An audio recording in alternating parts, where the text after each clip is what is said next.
I'm Sinéad Donnelly, a palliative medicine physician, and also the person who initiated the collection of signatures of 1,500 doctors who are saying no to...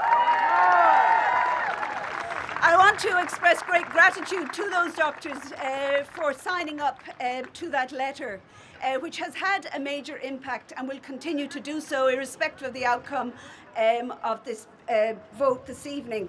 Just to remind you what those 1,500 doctors have signed up to.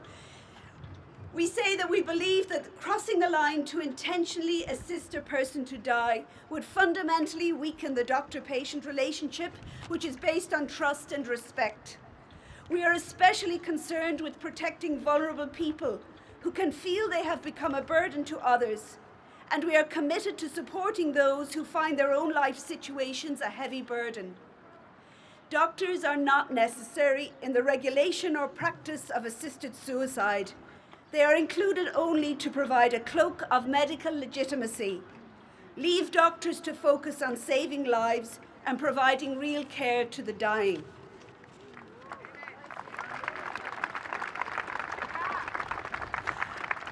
I'm a palliative medicine physician with 8 years experience working in Ireland, Scotland, the United States and Aotearoa. The regime described in the present bill before us contravenes everything for which I stand as a doctor. This bill undermines, if not destroys, the physician's primary role as a healer. The stakes are too high to have the veneer of doctoring obscure the essential core of what is involved in this bill. Let us take the cloak of medical respectability off euthanasia to reveal what it is, intentionally ending the life of a patient.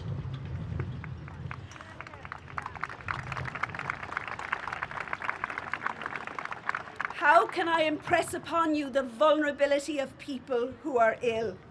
The importance of maintaining the line in the sand that this person who is a doctor, with all their knowledge, will never do anything to harm me as a patient. That this doctor will strive always to heal or relieve my suffering, but never kill me. An 80-year-old man with dementia was extremely agitated and restless in the hospital, supported by an extraordinarily loving, though struggling family. And as I was sitting beside him, he looked at me in a rare moment of quietness, and he said, "Will you look after us? Will you look after us?" I will remember these words, the gentleness of his hand in mine. Now add euthanasia to the mix, into the mix of decisions that this patient and the family will have to make. It will only add to the inner and outer turmoil. Physicians' absolute rejection of intentionally inflicting death is needed to maintain society's trust in their own doctors and the profession of medicine as a whole.